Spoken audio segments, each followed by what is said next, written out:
Voici Alex. Il reconnaît sa dépendance et les impacts qu'elle a sur ses relations interpersonnelles.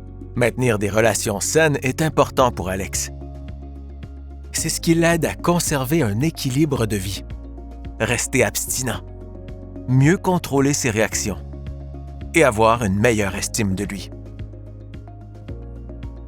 En traitement, Alex a découvert une façon simple d'aborder ses difficultés tout en maintenant des relations saines, la méthode DESC.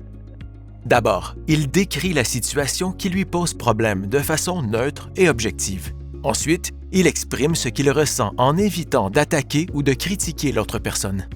Dans un troisième temps, il spécifie ce qu'il attend de l'autre pour que la situation s'améliore. Et finalement, il nomme les conséquences positives et négatives si le changement a lieu ou non. Aujourd'hui, Alex veut prendre son vélo pour aller chez le coiffeur. Mais au moment de partir, il s'aperçoit que son vélo n'est pas là. C'est la deuxième fois cette semaine que son conjoint prend son vélo sans lui demander la permission. Alex est en colère. Toutefois, pour maintenir une relation saine, il choisit d'appliquer la méthode DESC plutôt que d'exprimer sa frustration de façon impulsive.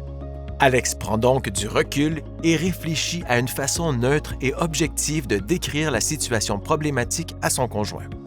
Pour la décrire, Alex lui dit calmement que c'est la deuxième fois cette semaine qu'il prend son vélo sans le lui demander. Il lui exprime ensuite que de ne pas pouvoir utiliser son vélo quand il en a eu besoin l'a mise en colère.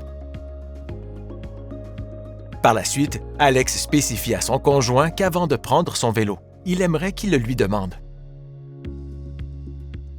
Alex lui dit que s'il collabore, la conséquence positive sera qu'il lui prêtera sûrement son vélo avec plaisir la prochaine fois.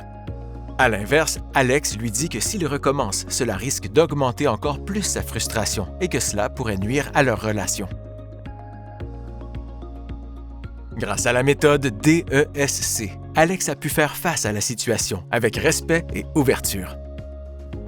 De cette façon, il contribue à maintenir une relation saine et peut-être même à l'améliorer.